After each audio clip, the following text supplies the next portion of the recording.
I want to show you this article I got from The Atlantic. This is a series. This was an article published August 13th. It's a series on ancient Rome and the fall of the Roman Republic.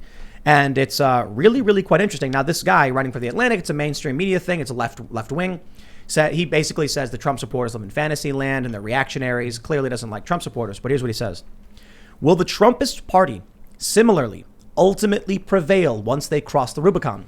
I have been predicting for years that something resembling a civil war will arise, and something like Trumpists likely will carry the day in the short term. But a reactionary philosophy that rejects fact in favor of fantasy is economically retrograde and socially repugnant to the majority of Americans, can impose its rule only for so long. You know what's really funny about that? When you take out the fact that the Trump supporters are not the ones who believe in fantasy, but typically are the ones who are critically thinking. Not all of them. They have their zealots. What he's basically saying is the Trump supporters will win. Well, we have all the guns, Yeah, but the military and the cops have guns too. This is one thing that the right doesn't seem to understand. You know, I see these comments all the time. They were like, "How is the left going to win a conflict when the right are the ones with the guns?" I don't know. The right's the one that are leaving the military. The officers are resigning and quitting the police force and leaving in the establishment shills who are armed.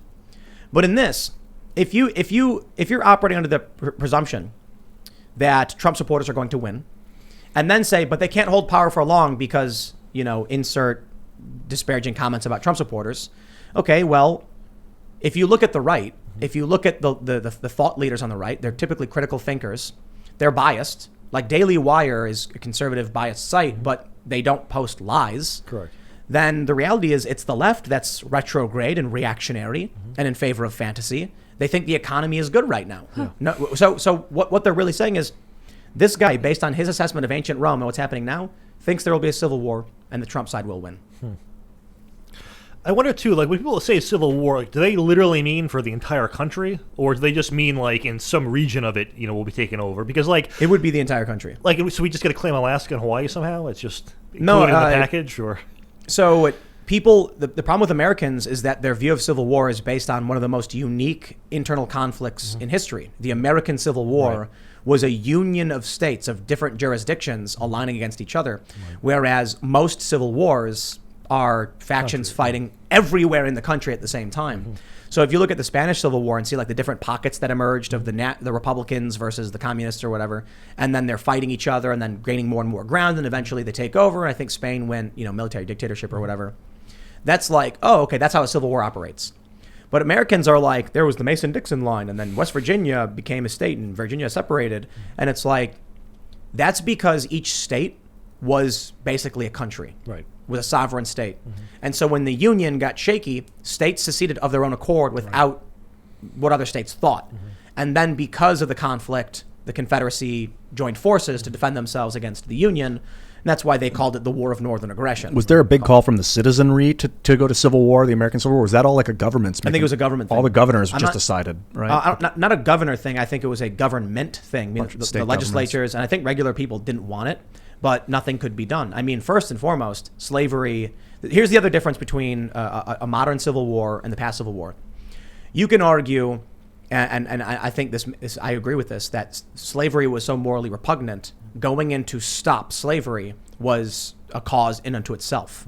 Meaning, if we had a state right now that was like enslaving people, I would be demanding the federal government, like, we cannot tolerate in our own country. It's a violation of all of our rights, and it must be ended immediately. And so I can certainly understand why the North was like, we're not going to let these states do this. First of all, they had continually passed laws that were like, we're going to get rid of slavery, and the South was mad about it and wanted to leave the Union.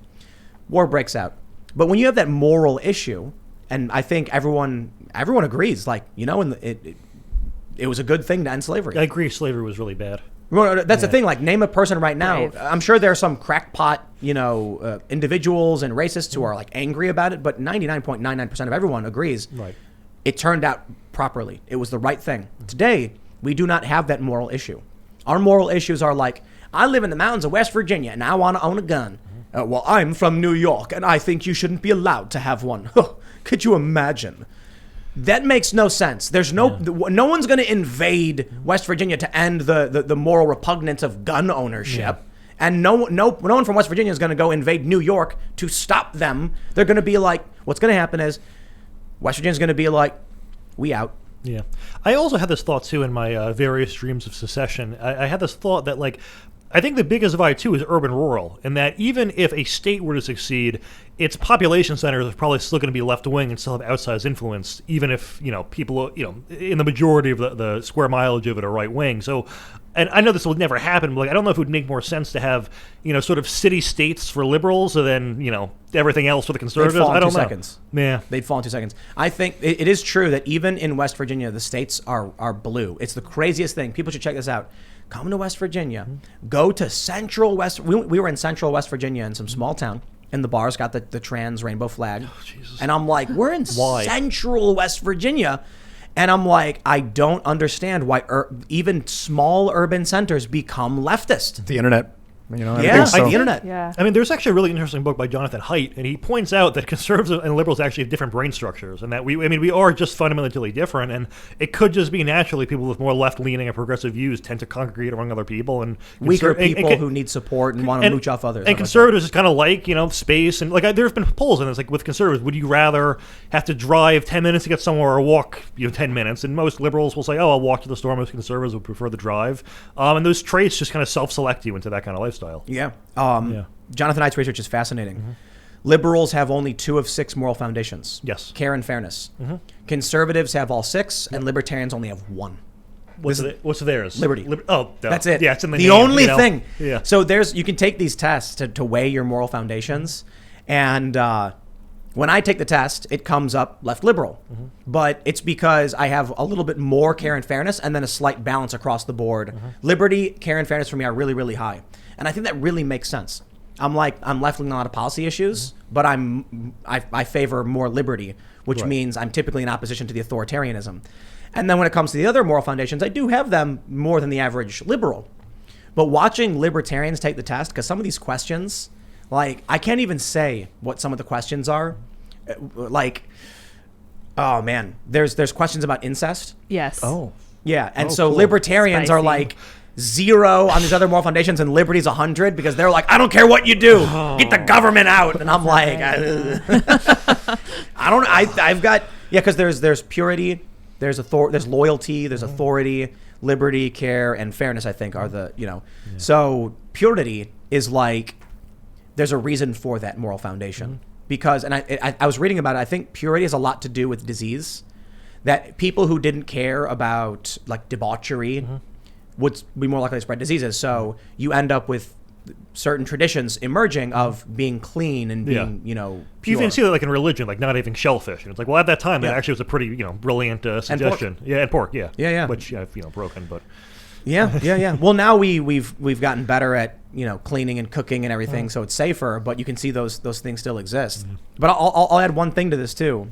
I don't know exactly what will happen in terms of civil war, but I can say if we have 2 distinct cultures forming in this country, laws cannot be enforced, period.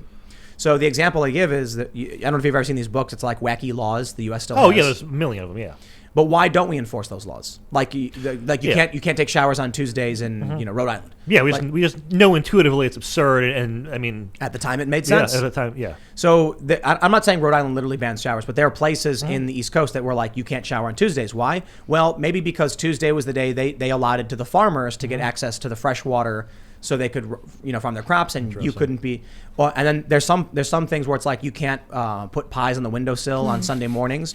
Maybe it's because Sunday mornings was when the church would come and it would attract animals, and then there'd be people around and it would cause problems. And no more putting your food on the windowsills to cool because the animals come. But now the animals are gone and people are going to church less, and we have, we just don't have that problem anymore. So culturally, we just ignore that law.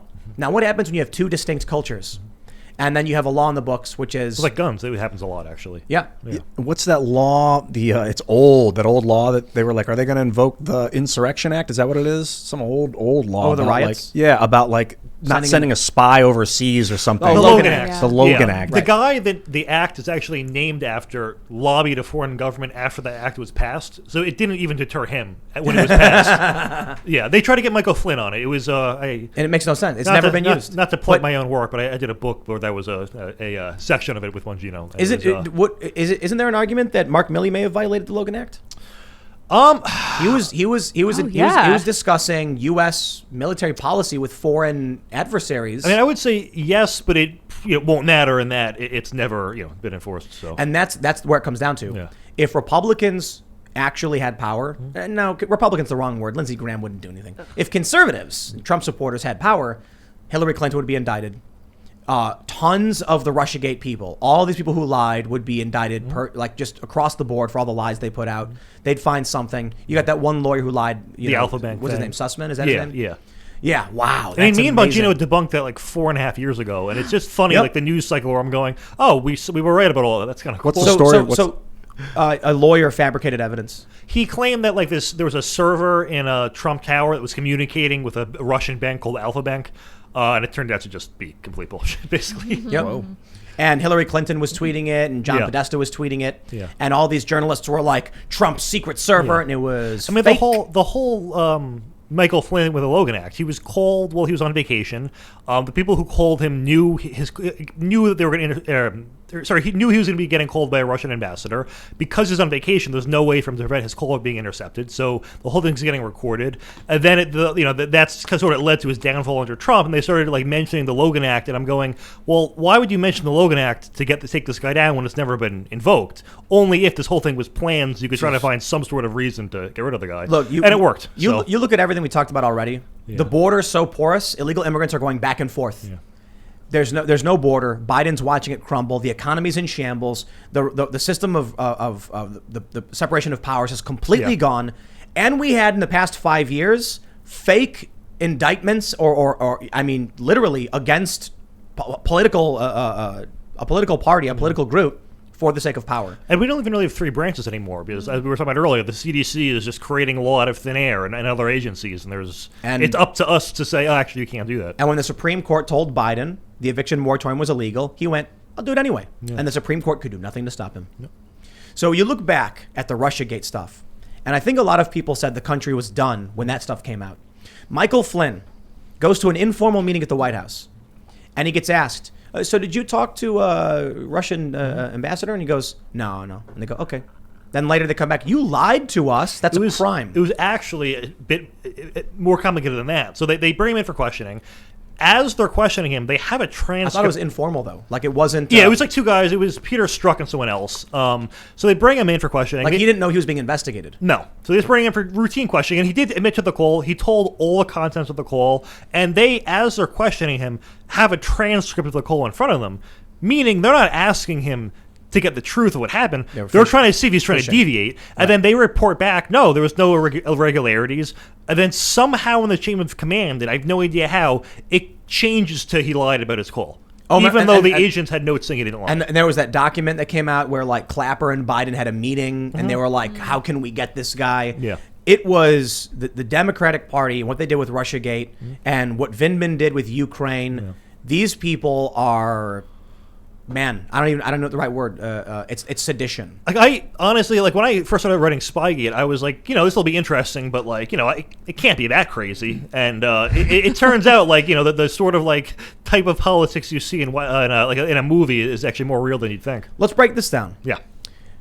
Donald Trump is on the phone with the president of Ukraine, and he says something off the cuff about, like, you see this, what's this thing going on about Biden and this quid pro quo or something? Why don't you guys look into that? Yeah. Trump clearly had no idea what he was talking about in this phone call. But what happened was, it was a viral video where Joe Biden's at, where was he at? It was, it wasn't the Council on Foreign Relations. No, it was, I can't remember. Was it the one where when Biden bragged that he was able to get the investigation? The event he was at. I can't remember the event. I can't remember the event. But he says... Yeah, but he bragged about it. I went to the president and said, look, if you don't fire the prosecutor, you're not getting the money. Yeah, you have your and he said, you don't have the authority to do that. And he goes, call the president. Yeah. Well, son of a bitch. Yeah. 6 hours later, prosecutor's fired. Yeah. So Trump hears about this, asks the new Ukrainian president, like, well, look into this. Joe Biden had not announced any political ambitions. Yeah. And then everyone said Trump was going after his political rival. And we were like, but Biden's not running for president. And this call, I think it was in September that Trump had this call, and people were saying he threatened to withhold military aid. But the military aid had been withheld since, I think, January or February for other reasons. So here's what you need to understand, Ian. Yeah, that was the Council on Foreign Relations. Council on Foreign Relations, where he said it.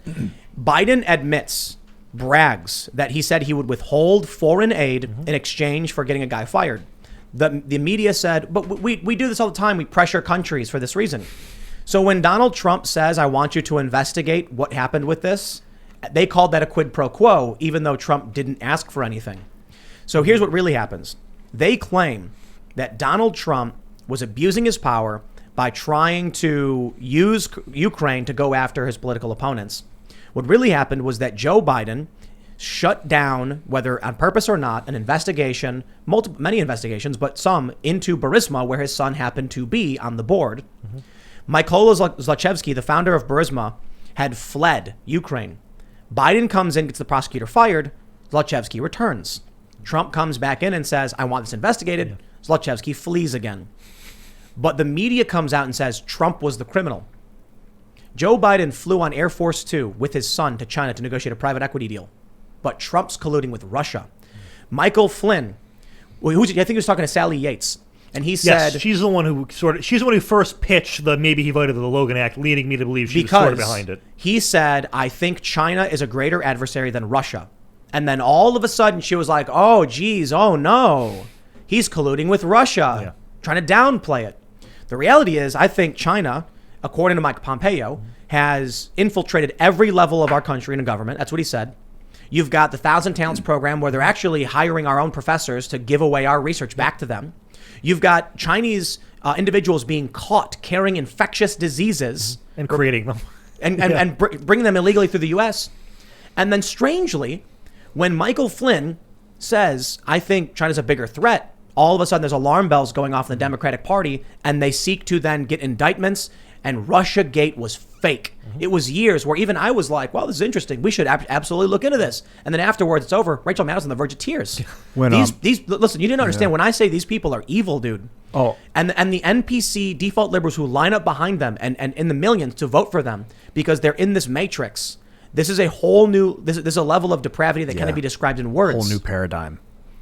After the Hillary emails came out, I was just like gobsmacked at like the Sidney Blumenthal Osprey Global Solutions Libya contracts like that she was pushing for her buddy Sidney, and nothing, And I was like, wow, tyranny's real. But then Trump won, so I was like, oh, maybe tyranny's not. And then what did they do to him? And then what did they do to him? Oh, the first anti-war president of people's lives. Yeah. Look, can I just point out that wouldn't it?